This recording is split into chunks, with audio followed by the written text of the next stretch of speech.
Hey, welcome in. Last call. We love to bring on celebrities, whether they're local, nationwide, and this guy, I guess he's kind of both. Alexander Shunnarah. Call me Alabama. How are you, sir? How you doing, Lance? Good to see you. Good to see you again. Thank you for inviting me on the show. Poured you a little bourbon here. One of the heaviest bourbon glasses I've ever felt. Cheers. There you go. Cheers. It is a heavy glass. Yeah. So we're going to get to the career. We're going to get into a lot of deep dive stuff. I want to start, though. You grew up in the 70s in Birmingham. That's right. And you were, it's you guys, not even middle class, really. I read that your dad paid $10,000 for your childhood home. Yeah, so we grew up on 708 10th Avenue South. And most of the Palestinian Arabs, the Palestinian Christian Arabs, we all grew up on 10th Avenue and 10th Court. So it was like a little village right there. And the church we attended was called St. George Catholic Church, which has that Middle Eastern Food Festival every October. It was great food, by the way. Great food. Then all the moms are the ones that still make the food authentically in the kitchen, We, 10 grand, that's right. And the better story is, when he upgraded, he bought the house next door and paid 17 grand. Wow. So up until I went off to college, we were on 10th Avenue South. Well, so in 10th Avenue South, back in the day, like the new John Carroll, it's not even new now, it's 25 years old, the newer campus, maybe 30 years old, over in Wildwood. But I guess you were near the John Carroll campus then? The old John Carroll campus? Well, the John Carroll, I went to the old John Carroll Yeah. campus, and it's probably about a 10-minute ride because that's on Highland Avenue. Okay, Highland.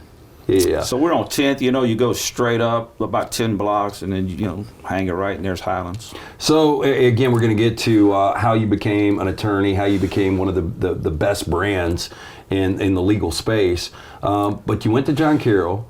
You played baseball, second base. You wanted to be, you were an aspiring, I want to play second base for the Yankees, right? That didn't obviously work out. But I did see 3 hits off of Chris Hammond, an all-star, the lefty that played for the Reds and the Braves and the Marlins and the Yankees. Yeah, so my 15 minutes of fame were against Chris Hammond, and you said it, he played for the Braves, he played for the Reds, he was left-handed.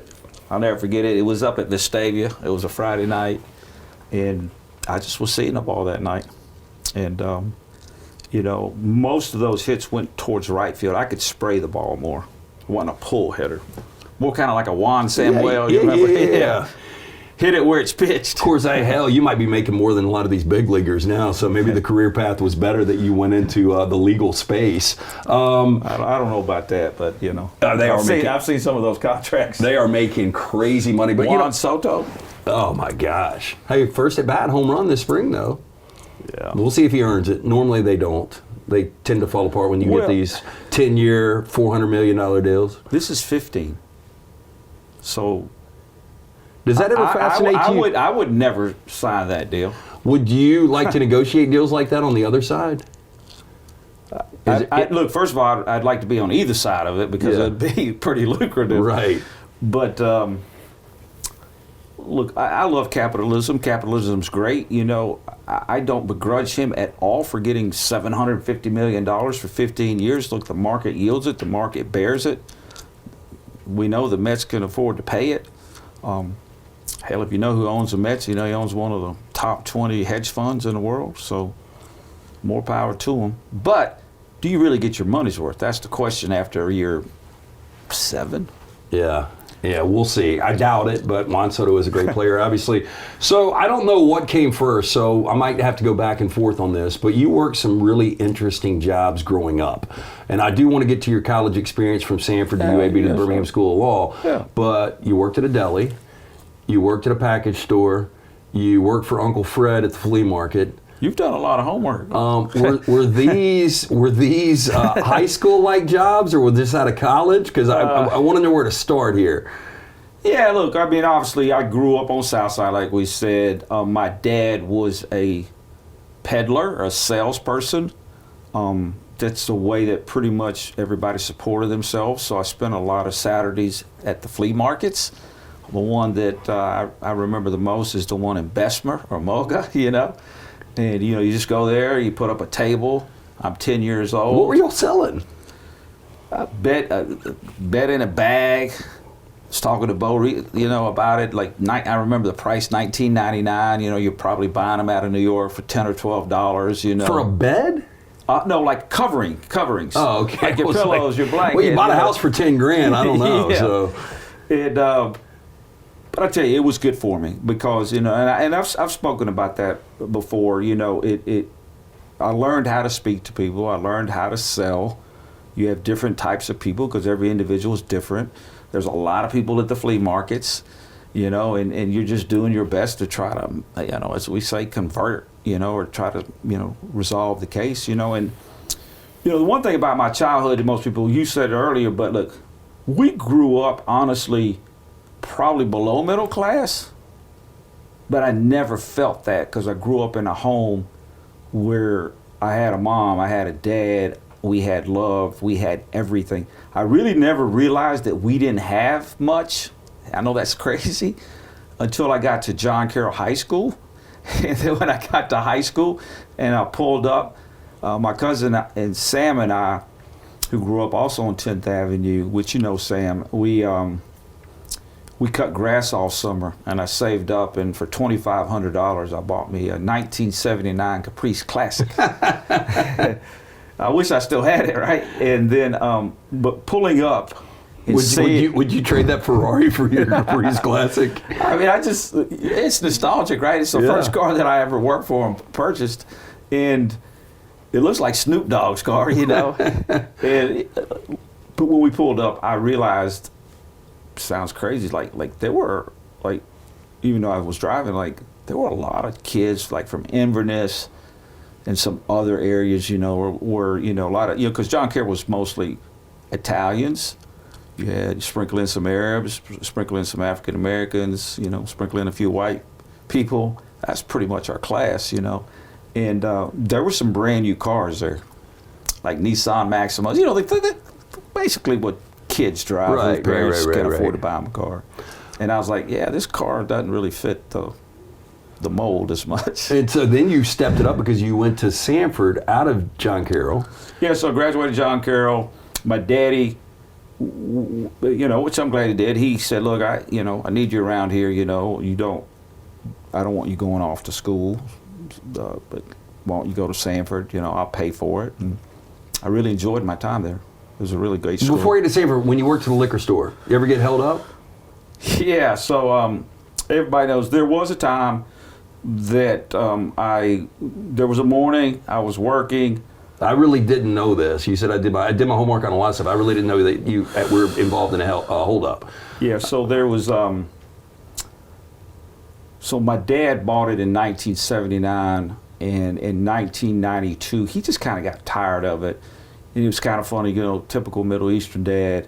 He's like, "Hey, you're going to buy the store from me."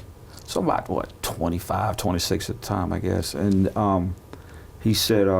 And you're going to pay me X amount of dollars. Yeah, you can pay me overtime, but I still get half the profits. It's kind of like these deals we get into right now. Sounds like these hedge fund deals, right? I was like, okay, well, if those are the terms, I don't really have any choice. So that was the deal. Good retirement model for him. It was great for him. And long story short, yes, one morning I opened up. You open up at 9. They're long hours. We call them 7-Elevens, but ours was like 9 to 11, right? 9 a.m. to 11 p.m. And then, about 9:05, this guy comes in. I'll never forget it. He says, let me have a pack of Newports. So you're reaching up for those menthol cigarettes. And out of your peripheral vision, right, you just see that gun pointed at it. They're like, okay. It's kind of surreal, right? Yeah. And he's like, hey. Did you fear like I might get shot? I think it just happened so fast, but look, it got worse because what happened is, I don't know why this guy's so, you open up with $200 and give him the $200, they already had the pack of Newports, but then he wanted me to go back into the cooler and lay down. Oh. So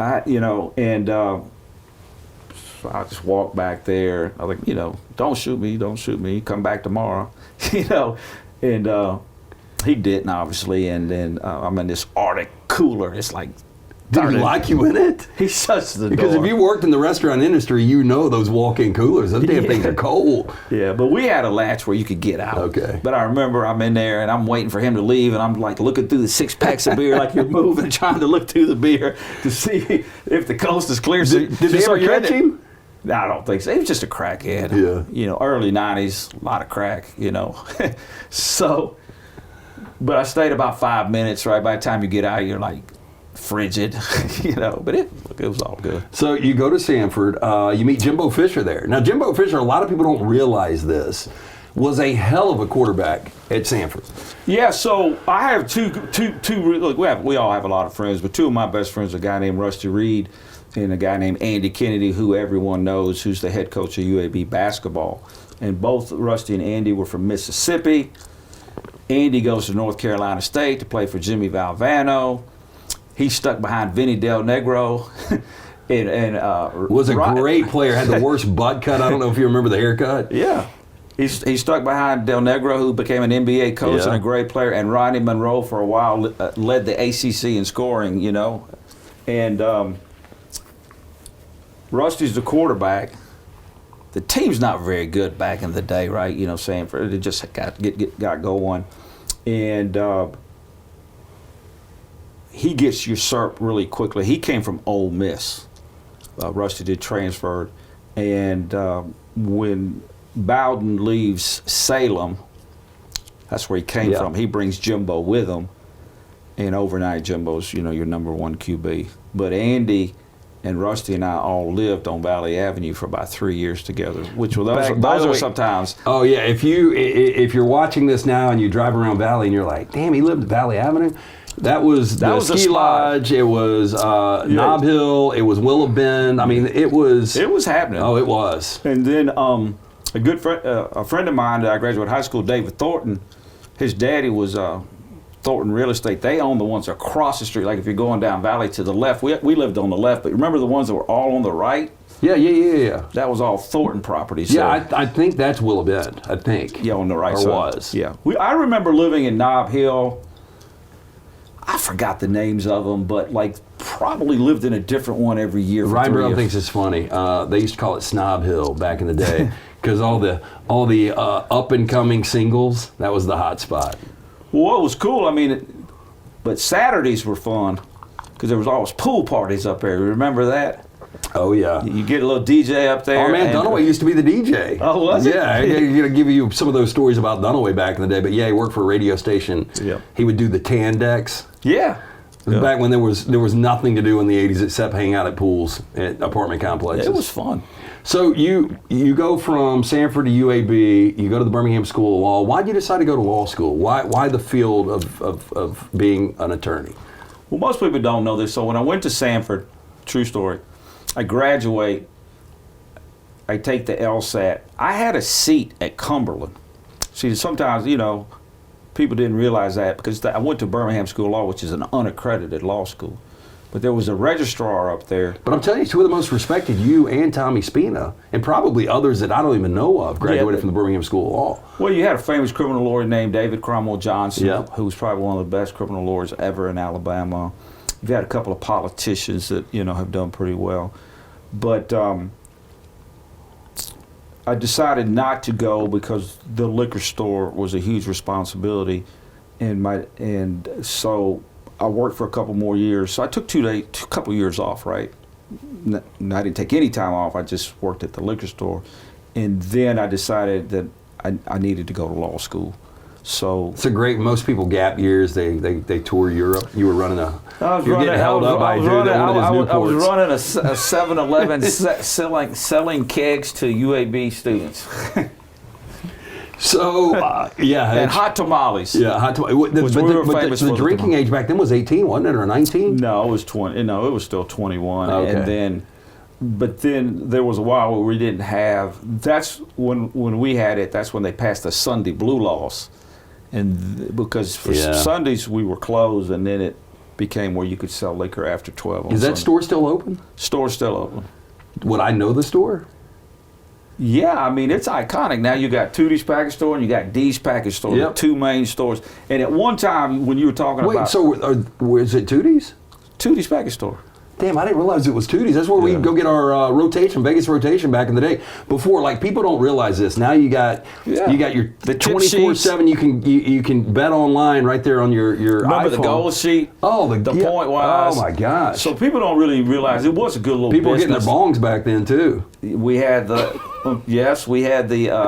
it was bifurcated, right? You had the what do you call it? The gift shop is what we called it on this side, and the package store on this side. Damn, I didn't know Tootie's is still open. Yeah, still because I there. used to work at the Great American Car Wash on Green Springs Avenue right there. So we'd run down to Tootie's to get all our essentials. That was really between you and I. I mean, I was, that was the break when my dad bought that store. That's when kind of our financial situation changed. He worked up until he bought it in '79, and he bought it from the original guy named Tutti Seminetti. Okay. It was this Italian guy. I thought it was a nickname. I had no idea. And we did well in it. But, I mean, well is relative, but, like, we definitely became middle class. Yeah, well, And it changed, he was able to pay for my college at Samford and those other things. I played baseball with Dee's kid, and I remember thinking that they were like, because, I grew up same way basically, but I remember thinking they had so much money because she drove a Corvette back in the day, Dee. Yeah. Yeah. And do they still have that store? Well, Dee Carlisle has passed on. Okay. But her sons own it. Okay. Yeah. I think it was Jeff or Chris. Yeah, I know Chris. Okay. Yeah. I do know Chris. So I went to law school. It was perfect. It was at night. I think so. So when I bought the liquor store for my dad in '92 under those terms we talked about, long story short, that's when I was in law school. So I'd get up, open the store, actually, stay till about 5. You got class every night from 6 to 8, which, like I said, I mentioned earlier, Sam's brother, his name was like Dew, like Mountain Dew, but we call him Dew. Dew would come in every day around 4, and he would be the night shift. And then after law school, I'd just come back, we'd close up, I'd study at night. I'm a night bird, and it was a good 3 years. It went fast. Did you, were you enjoying law? Were you like, damn, I think I can do this for a living. This is what I want to do. And when you were in law school, was it more of like the courtroom drama, like I want to be like Matlock? No. I don't think I've never heard anybody else say this, and this is not something that I just conjured up. I mean, so the way I made the decision to get a law degree was I started really thinking about the law, right? And like I said, growing up, they're saying be a doctor, be a lawyer, be a businessman, whatever. There were times where I even fought my dad about wait, let's expand and open up a bunch of, let's own 5 7-Elevens instead of 1 7-Eleven. He's like, nah, I don't want that. I don't want that. You don't want that type of business. You want to be a professional. I don't want you in this type of business, especially after I got robbed, So the thing that enamors me about the law, and most people don't think about this, so you've got God's laws, you've got man's laws, and you've got universal laws. Easiest thing, universal law is gravity. Everybody knows God's law if you're a Christian, which I am. And then man's law, obviously, you can't slap someone. That's called an assault. So then I started thinking deeper and deeper and deeper. There's nothing that you can see, feel, touch, that the law is somehow not intertwined in it. I mean, think about this podcast. There are laws that govern every single thing in humanity. How this podcast camera, how it's made, how it's manufactured, what parts can go in it. So I was like, look, if the law is intertwined in something, I need to get a law degree. And we'll just go from there. Interesting. Never heard that perspective. Yeah. Of course, maybe I don't talk to enough attorneys. If you think about it, it makes sense, right? It's actually deep. It's pretty deep. I don't need to be on one of my edibles when I start going off on that deep end. Okay, so where was your first job when you got out of the Birmingham School of Law? And then I want to talk about the transition when you finally went on your own. Yeah, I appreciate it. So I had a cousin. His name was Ernest Corey. He owns a plaintiff's firm. It's called Corey Watson.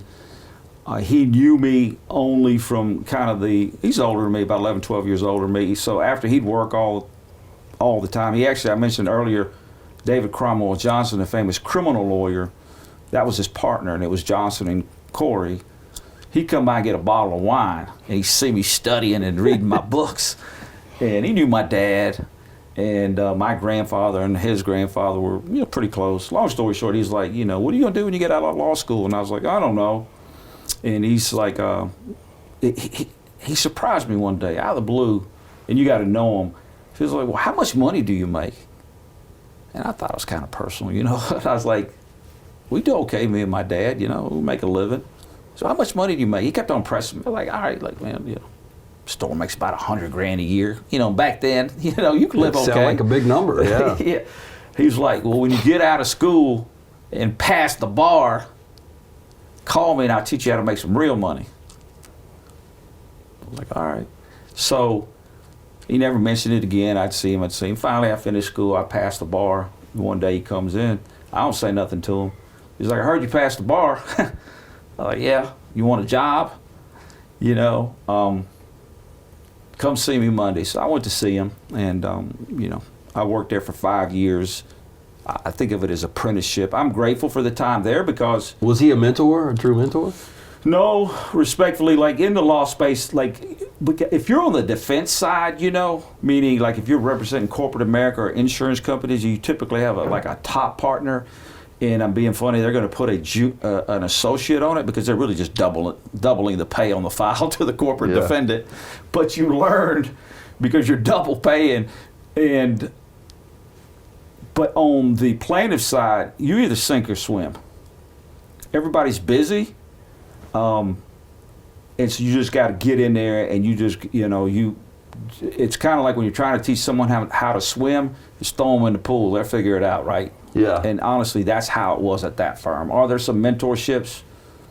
A little bit in the plaintiff's world, but even at my firm all these years, law school should prepare you enough for you to come in and handle a claim. So you're around about 5 years there. You decided to go out on your own. 2001, I think, was the year.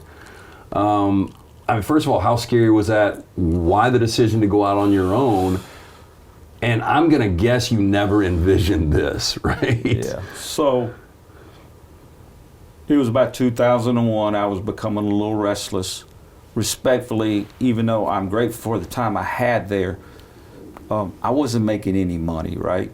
And I still actually had the liquor store. And if it wasn't for the liquor store kind of subsidizing what I had, because my check was only, I'll never forget, I made $30,000 the first year.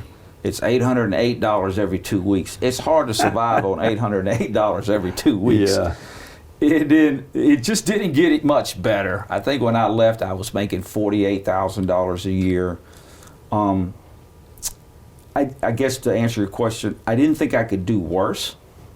And even if I did, I didn't really care.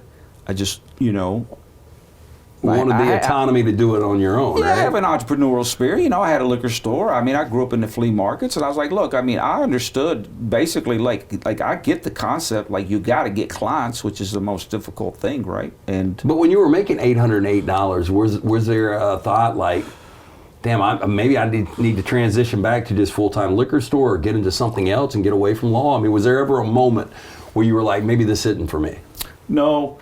Because I really enjoyed it, and honestly, between you and I thought it was pretty easy. I remember when I settled my first case, which is funny, the things you remember, right? It was actually this lady who went to, her name was Rita. She went to an oil express change. She pulls in, and, there's like 3 bays. Yeah. And she's, she gets out of her car and she's walking to go pay the cash register, but she's not looking in front of her, so there's an extra 2 bays, right? She, on the last bay next to the door, she falls through. Well, they don't have a net. And she breaks her ankle, and she crushes her ankle. Well, back then, I send the representation letter. I'm nervous, right? I bought all the books, so, the form letters and this and that. It was Cincinnati Insurance, I'll never forget. So I create this whole demand. I sent it to them. She had a bad injury, and I said, they're like, okay, we tender the $100,000 for her. I was like, damn, that's easy. So, And $100,000 was a big number back then. That was a big right? number. And, that's all they had. They didn't have an umbrella. So you're talking about an oil express that didn't even have $1 million in coverage. That's all they had, no umbrella or anything. But I remember she came and picked it up, and I remember, it was like 1/3. And, the firm charged her $33,000 or whatever. And, I quickly just connected the dots. I mean, if you can do the legal work, I mean, the thing I thought they did the best was they got that client, right? There were other firms, like if she chose another firm, they would get the fee.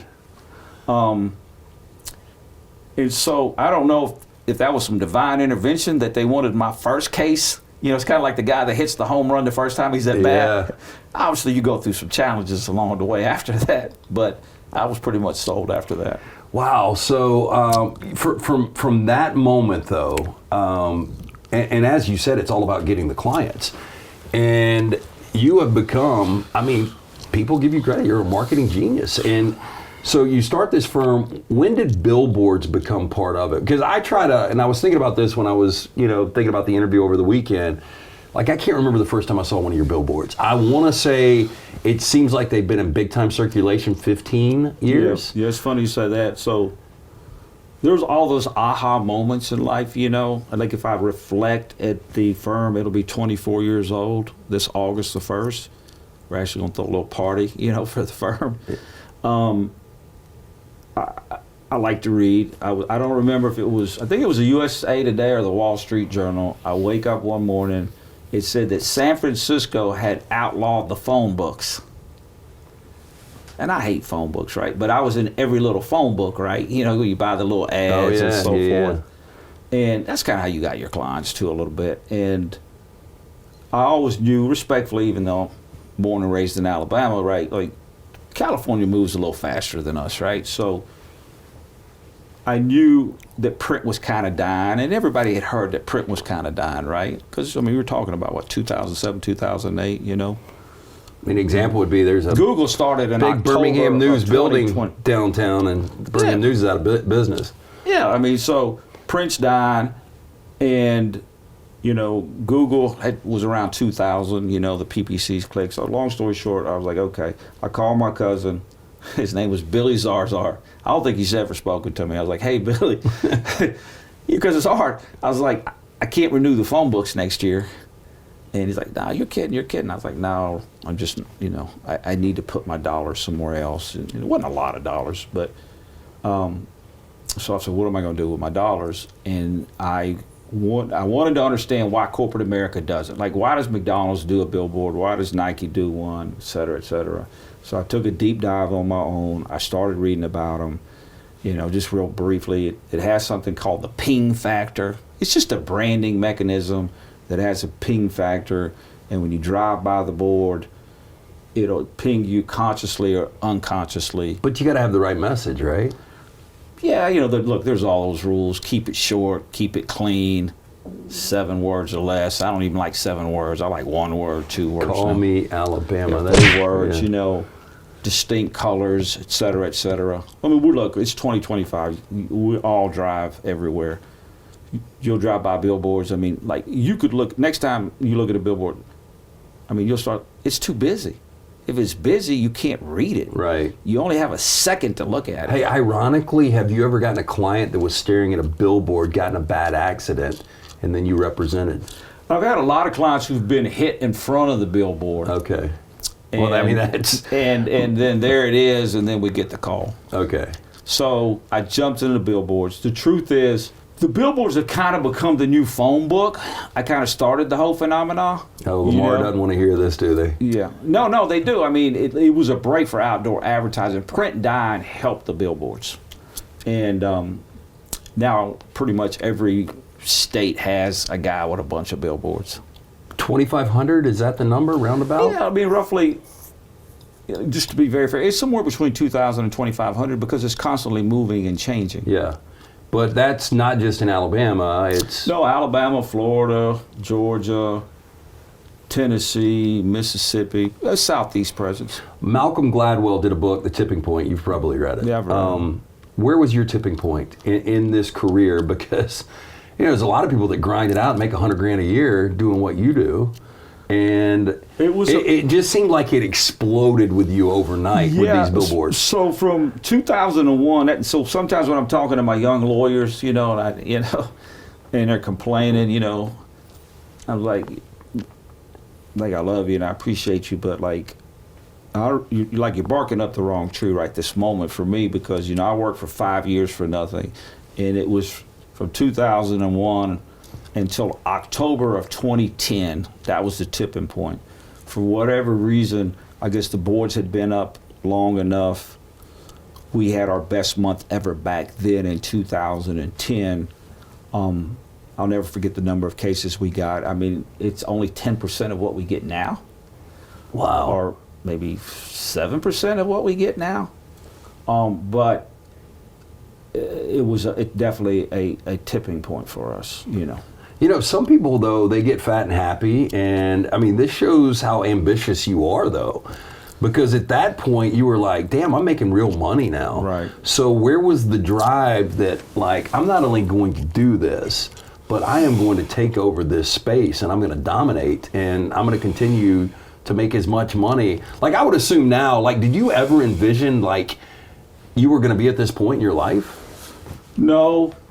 I mean, I think I'm a biblical man. There's a verse in Ecclesiastes that talks about God will give you more than you could even imagine or dreamed of, I mean, no, but it's kind of like, this may be a bad example, but like, if you go to the gym and you've never worked out, then in 6 months you look a lot different, right? But I guess I just never stopped to reflect, because it's on to the next thing. Do you enjoy the stardom? And the reason I ask this is 99.9% of attorneys, anonymity. Nobody's going to know who they are. They can go out. They can do whatever they want. No. Tom Brady, I mean, like Chris Winkie, an old quarterback that won a Heisman Trophy, if he was walking in a local Publix, nobody would know it was Chris Winkie. I would assume when you go, whether it's to a bar or a restaurant with your kids, you're going to get recognized. I mean, is there any place that you don't get recognized? Obviously, over time, it's gotten more and more. Look, I don't see myself that way. So it's not like, we don't think about dying, even though we know we're going to die. God made us think that way, right? I don't ever think that I'm any different than anyone else. We all put on our pants one day at a time. I'm a humble person. I'm a family person. So I don't really get any dopamine or serotonin just because somebody wants to come up and, hey, can I take a picture with you? Or, depending on who you're running into, I like some of the sayings they say, Do your daughters? Keep chopping wood, Shunnarah, that. Well, you've got 3 daughters. Did they think you're cool, or was there a moment that when they were in school, when they're in, elementary school, middle school, high school, where they're like, people are coming up to us all the time. I mean, nobody really thinks their parents are cool, but what? Mine don't think I'm cool, and they don't know. Well, I mean, they've actually said, Dad, they just don't know you. They just see your billboards, so they don't think I'm cool. No, but you know what's crazy is there's people that think you were born on third base. Like, literally, I've heard people say that. Like, Alexander has never practiced law, and he's just got all these attorneys, and he lucked into this. And you were getting robbed by in a liquor store back in the 90s. Yeah, it's pretty good. So a lot of times I was like, well, you got oil money. I was like, no. It's olive oil, not oil. Right. Not crude oil, it's olive oil. We came from... Does it bother you, though, that you've worked your ass off to get to this point, that people actually have a perception that you haven't worked this hard? What makes me upset or bothers me a little bit, is that there's so many people on this earth that walk around that have so much talent and so many gifts, but it drives me crazy that they become comfortable or lazy, or if it's fear, or their mind tricks them and they justify being complacent. And it's like, you only have one life. We actually provide great legal services. I'm actually helping people. Like, this ain't the forum for this, but like, it's difficult. I mean, corporate America is a real thing. Look, I represent individuals who've been wronged, and I always joke, if the defendants or the insurance companies or the corporations did the right thing, I wouldn't have a job. But I don't think that's ever going to happen. So I think I'll always have a job, and I think there will always be attorneys. Yeah, I think you're fine. Just a couple more here. We talked about the tipping point. But I would assume the settlement that changed everything was the Max Bus $12 million settlement. I mean, was that different stratosphere? You were already well established at that point. But I mean, if there was one case, one settlement that you had to go back to that said that was the game changer. Yeah, so another tipping point obviously is with the shift in, because the law space is always shifting too. And we started our trial attorney. I made a decision that I wanted to bring in the best talent, that when we weren't able to resolve these claims and if we had to litigate them, that you had to have top tier talent, right? And I opened up in about 13 and started adding to that department, and then the Max Transit was our first signature $12 million verdict. And so, yeah, it changed the perception of who we are and what we do. Okay, before we get out of here, our videographer, Scott Forrester, is a big Falcons fan.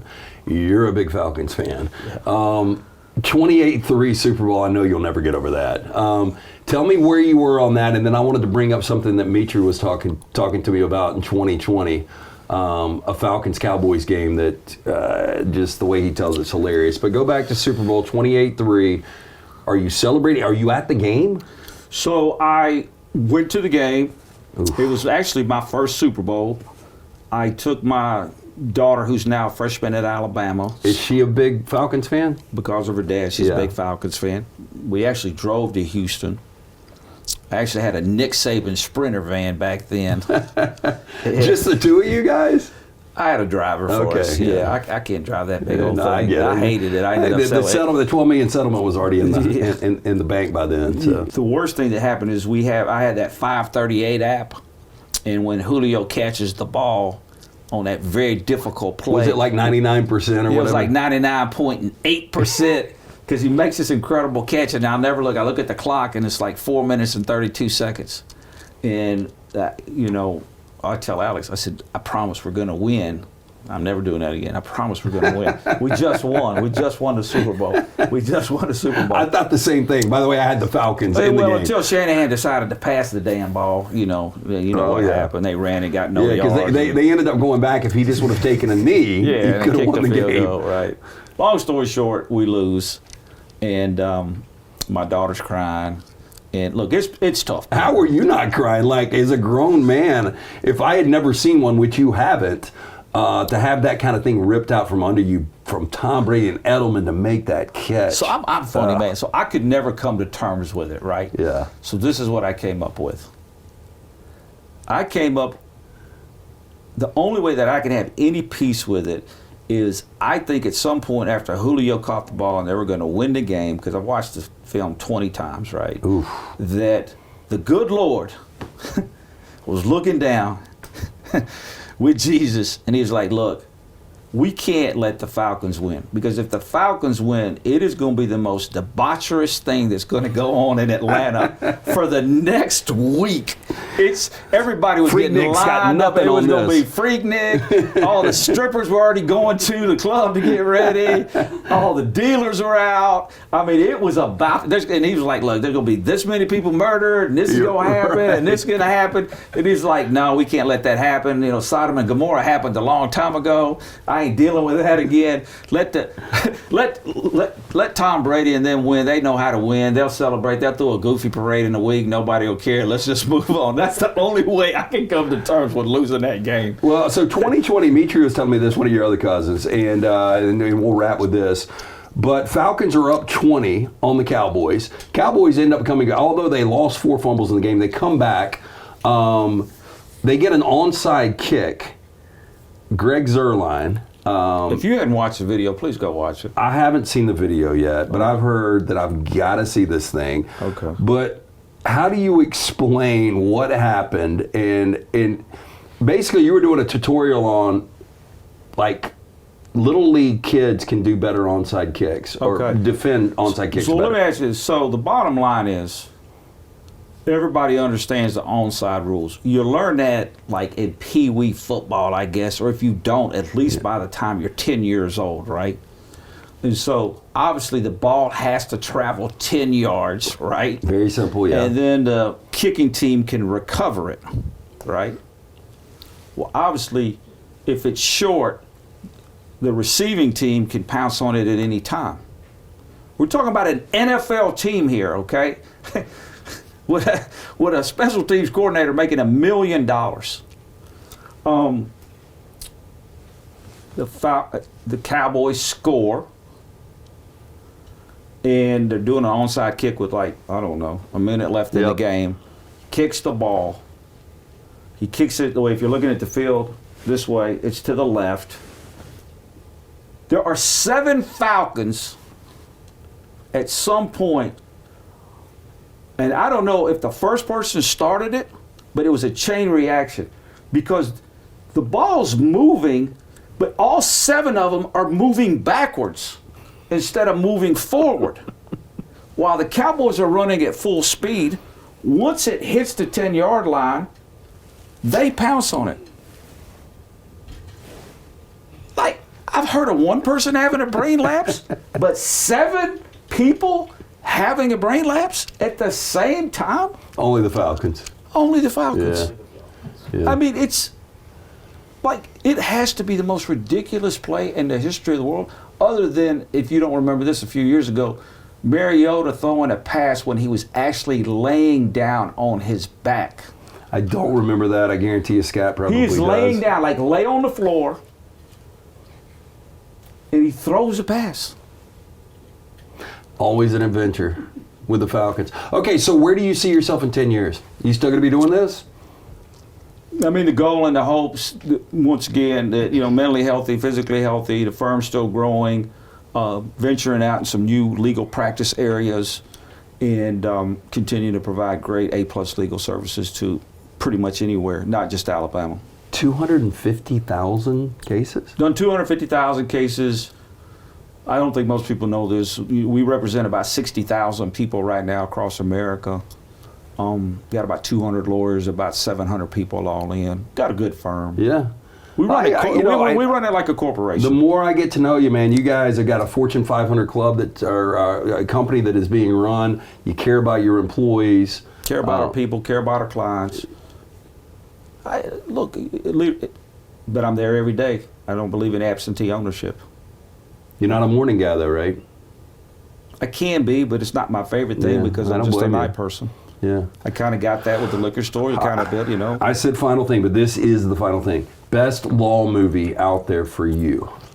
Is there one that resonates if you're flipping channels, you're going to stop? You know, Matthew McConaughey's Time to Kill was incredible, that movie, you know. Yeah. Obviously, Devil's Advocate was pretty good. Okay, yeah, Al Pacino. Al Pacino, you know. Did you like The Firm? Do you like gruesome stuff, or is that just completely sensationalized? I don't like gruesome style too much, you know. But once again, I mean, there's Juror number 2 was pretty good this year. I don't know if you saw that. Which one is it? Juror number 2. I didn't see it. Yeah, it's actually pretty good. Should I check it out? Yeah. On Netflix or something? Yeah, it's on Netflix. Yeah, I'll watch it. Call Me Alabama, Alexander Shunnarah, Icon, Enigma. We're learning more. It's a great time. Really appreciate everything. Thank you for having me. Yes, sir. All right, let's Continued success, my friend. Thank you.